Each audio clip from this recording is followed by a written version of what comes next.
Hi everyone, ఇవేంటో తెలుసు కదా, మామిడికాయలు. మా హస్బెండ్ మామిడికాయ చట్నీ చేయడానికి ప్రిపేర్ అవుతున్నాడు. చూడండి, అన్ని ముక్కలుగా కట్ చేసుకుంటున్నాడు. మామిడికాయ పచ్చడి ఎలా చేయాలో మ్యాక్సిమం అందరికీ తెలుసు. అమ్మాయిలకి ఎవరికైనా వాళ్ళ హస్బెండ్స్ వంట చేస్తే మనం స్పెషల్గానే ఫీల్ అవుతాం. చూడండి, మా హస్బెండ్ కూడా పచ్చడి చేయడానికి ప్రిపేర్గా ఉన్నాడు. పచ్చడి కోసం 1 by 1 అన్ని ఇంగ్రీడియంట్స్ కలుపుతున్నాడు.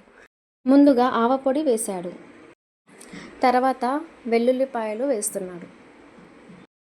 నెక్స్ట్ కారం పొడి వేశాడు. ఇది 3 మ్యాంగో చిల్లీ పౌడర్ అంటారు. ఇది మామిడికాయ పచ్చడికి యూస్ చేయాలి. చాలా బాగుంటుంది, చాలా టేస్టీగా ఉంటుంది. చూడండి, ఒక ప్యాకెట్ మొత్తం వేసేసుకున్నాడు. కలర్ కూడా చాలా బాగుంటుంది. నెక్స్ట్ సాల్ట్ వేసుకున్నాడు. తర్వాత అల్లం పేస్ట్ వేసి టోటల్గా మిక్స్ చేస్తున్నాడు. మామిడికాయ పచ్చడి అంటే ఎవరికైనా చాలా ఇష్టం కదండి. ఇష్టం లేని వాళ్ళు కమెంట్ చేయండి. చూడండి, తాలింపు కూడా రెడీ అవుతుంది. తాలింపు పచ్చడిలో వేసి మొత్తం మిక్స్ చేస్తున్నాడు. చూడండి, చాలా బాగుంది కలుపుతుంటే. వేడివేడి అన్నంలో మామిడికాయ పచ్చడి వేసుకొని తినడానికి రెడీగా ఉంది.